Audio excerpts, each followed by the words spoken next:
First Take is presented by Chase Sapphire Preferred, designed to reward you for being you.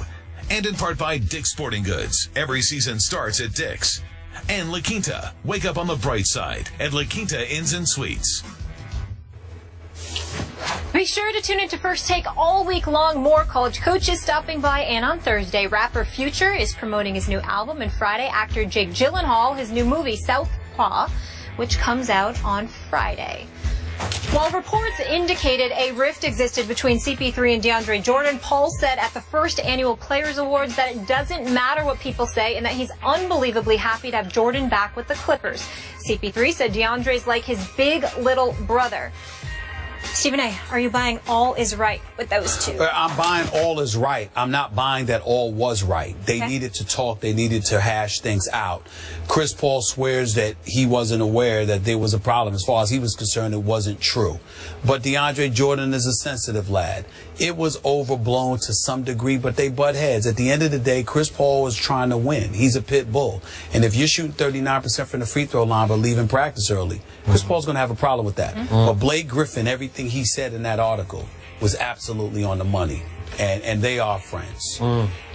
I'm sure there was some clearing of the air, some I really love you, man, I really love you, man. But you know and I know, by January, February, Chris Paul will still get on DeAndre, and DeAndre won't love it, even though he will deserve it, because he always deserved what Chris Paul said to him. Chris Paul is a great point guard, and he's trying to win. He's going to get on you if you ain't giving it all.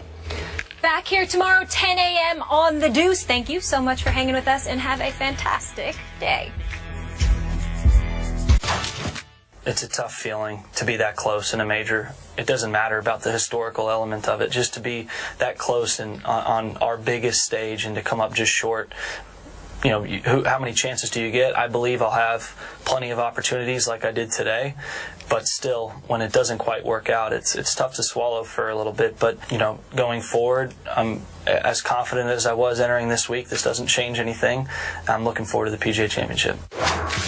In case you missed it, Jordan Spieth was trying to win his third consecutive major this year at St. Andrews, something that hasn't been accomplished in over 50 years. His historic run cut short when he finished one shot out of the playoffs. Zach Johnson instead hoisted the claret jug. However, 2 majors at the age of 21, still nothing to sneeze at, and one Tiger Woods had 14 majors at the age of 39. When it's all said and done, who wins more majors, Stephen A.? I'm going to go with Jordan Spieth. Really? Listen, first of all, Tiger's been looking awful. We all know this. People want to point to, I had a call on my radio show, Sirius XM Mad Dog Sports Radio, 1 to 3 Eastern Time every weekday. Channel 85. Channel 85. Channel 85, even though they're about to switch Channel 82 in about a month or two. But we're getting into that later. 85 for now. 85 for now. Here's the deal. When you look at Tiger, his greatness cannot be denied. 79 titles, 79 tournament wins, 14 majors. It is what it is. He was nothing short of spectacular, but he seems to be a shell of himself. In order for him to get it back, you have to assume 3 things. Number 1, his head case issues will be completely resolved. Number 2, his health issues will be completely resolved. Okay? And number 3, that age and attrition, a.k.a. Father Time, will be defeated. Who's beating Father Time? I can't see it. Now, this is the sport of golf. People have won beyond the age of 30, beyond the age of 40. I'm not saying that. I'm saying, did they come up from the abyss of where he's at? I don't believe so. So that's point number 1. Point number 2, when we look at Spieth, this is where things get interesting for Spieth. Watching him yesterday skip the 50-foot putt on 16, it was spectacular. Then he turned around and bogeyed 17. I was doing play-by-play on my radio. So wait, you were doing Stephen A. Smith doing play-by-play of golf on his radio show? You know, Skip. I got to get a tape. Skip, I got to get you a link. You'd have been proud of me. You'd have been proud of me. I'm trying to tell you.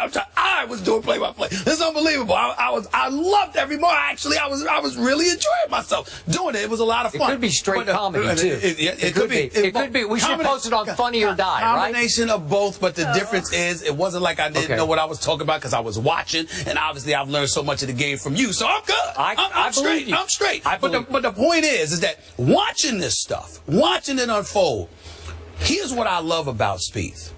His skill set can't be denied. But what I really like about him is that the quality of his game elevated the more ticked off he got. Yep. And then he had tied Leishman, you know, and Zach Johnson on the leaderboard, both 15 under before he bogeyed. He did. Okay. What I'm saying is I'm watching this stuff unfold, and I'm like, wait a minute. He's already got 2 majors. He's going for history here, trying to get 3 in a calendar year. Nobody has done it since Ben Hogan in 1953. You know, nobody has ever done it in a calendar year. And on top of it all, in terms of the Grand Slam of golf, only 5 people in the history of the game have done it, period. And none of them have done it in a calendar year. So all of this stuff is creeping up. And here is Spieth just going methodically about the business of doing what he does. That impressed me. And that shows the mental fortitude, not just the skill. Then we have to take into account that although he's 21, and we don't want to be presumptuous in terms of what his behavior may be, because he is a young man, single, free to do what he wants to do and shouldn't be judged in any other way. But he has a long-time girlfriend. Yeah, he has a long-time girlfriend. I'm simply saying that one would assume, based on all we've heard about him, that he's pretty level-headed. So if he's pretty level-headed, then the only question is, can he stay healthy? Because his game ain't going to go anywhere.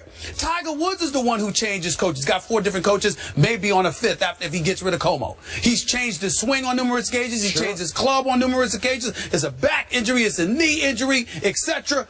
Spieth doesn't have these issues. So if he stays healthy, then to me, he's 21. He's 21 with 2 majors, might have a 3rd by next month. I'm like, wait a minute. He's got nothing but time on his side. And so now if he were 30, I would say no way. But the fact that he's 21 just getting started. Yeah. I'm like, wait a minute, it's 4 majors a year. What's the problem? You talk about 4 majors. I mean, do the math. You understand what I'm saying? 4 times 18. You know, you got or 19. Go to 40. For 19 or whatever. 76. You got 72 to 76 opportunities. You know, to win 12? He can't do that. Yes, he can. And Nicklaus won the Masters at 46. Yes, so he can. You might win another one after 40. I'm just looking at it and I'm like, hey, it's very possible. Okay. Very possible and far more reliable. If you bet your money, it's far more reliable to bet on Spieth than it is on Tiger at this juncture. Absolutely. So, Molly, quick backstory here. Stephen A. Smith asked to go first on this question because he told me he didn't have that much to say, so he'd start and I could finish. I'm sorry, man. I'm sorry, man. You had a lot to say. I'm sorry, man. Hey, you know your golf, man. You become a golf nut. Look what you created. I wouldn't say that. Listen, man, I've always been a great student. When it comes to golf, you're the teacher, I'm the student. I will You're learning rapidly. And then just the way you've learned about basketball. I mean, you actually are allowed to talk about basketball. The guy who was covering, but you forgot. You You were still in diapers. That's right. But you actually forgot. You I forgot all that. And I reeled you back to the modern day era. That's all. Yeah. Back to Molly's question. Yes, sir.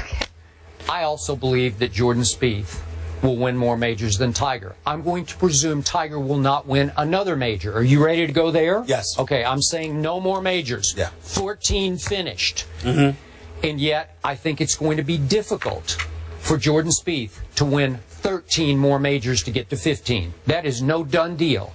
I wouldn't bet a lot of money on it, even though he's now the 9-2 favorite going into the PGA, as you allude to. That's pretty great. So doing that math, if we take the next 19 years up to age 40 times 4, that's 76. So he would have to win 13 majors in 76 attempts. Got you. That's given, as you point out so accurately, health, on and off the course, mental and physical health. Right. You know, you can't have any tragedies in your life, and we all have something go wrong. You can't have any scandals. You can't, and we would bet on him because he's shown us he's a really good kid so far. Right? Can I ask you a real quick question before we go? Skip Bayless, when we talk about the mental aspects of the game, what sport do you find it to be most important in? I never thought about golf. Mental toughness? I'm just talking about the distractions and all of it, just life. I never thought about golf until Tiger. Ever. Play-by-play. Yeah. I don't know. Now you do play-by-play. Okay, now I ask you, what is the most important aspect of dominating golf?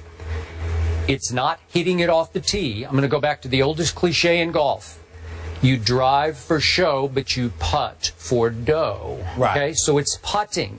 What did Tiger Woods do most dominantly during his? He was an all-time great putter. 6 feet and in, Tiger was shockingly money. Like, that's hard. Those 6-footers are just, that's the hardest putt for me, I know. Those are the ones I gag the most. He would just hit them like they were 1-footers. And I got to say, I got one small lingering doubt about Jordan Spieth. At a very early age, he resorted to cross-handed putting. Left hand low, left hand below the right, even though he putts right-handed. Yes, that's right. He throws left-handed, which is interesting, so he's ambidextrous. But the point is, did he suffer with his putting early on and say, I got to go with a little bit of a gimmick? Though some people say that's the way you should putt. But all the great putters in the history of the game, starting with Tiger Woods, going back to Ben Crenshaw, Bobby Locke, I can go on and on, they all putted conventionally. So that bothers me a little bit because what's his demon right now? What got him on 17 yesterday, as you point out? It's a 6-foot putt. That was a 7-foot putt. Yeah. He's having a little bit of psychological problems with this thing where he'll look at the hole sometimes to putt. And not only that, look at when it happened. Yeah. It happened with him on the verge of making history at St. Andrews. Yeah. You never know how that kind of stuff can linger mentally because he has to get over that. He's going to have to get through it. I know. If he turns around and wins the PGA, if he does that, I agree. After this, it's a cinch. So by Jordan Spieth's standards, some people have acknowledged that he's been the best putter in the game for the last 3 or 4 months. He was awful with the flat stick at St. Andrews. He had 5 3 putts in round 2 when he shot even par. Yesterday he had the 4 putt. He had a double bogey on 8. That should have ended him. But what happened? He came back. Resilience. Yes. He bounces back as hard as anybody I've ever seen. And he makes the 60-footer you taled about on 16. And I thought he's going to win this thing. That's when I thought. I actually screamed on the radio. And by the way, his putt on 18. It was just an inch away from the Valley of Sin. That's how close he came to a playoff. Yes. So, given all that, I still think he's going to be right in the mix on a whole lot of majors, and I think he will pass Tiger. Okay. We agree. Yeah. All right, let's give Zach Johnson a little love, though. Congrats to him. Congrats to him. Hey, walking to now the we desk got a now golfer. Is someone who knows a lot about winning. SEC royalty, South Carolina head coach Steve Spurrier joins the desk when we return. I love when this man comes here. He can Hey, he can strike it. He can strike it. How you doing, Coach? Stephen A. Good seeing you. Okay, hey, Coach, nice to meet you. Good seeing you.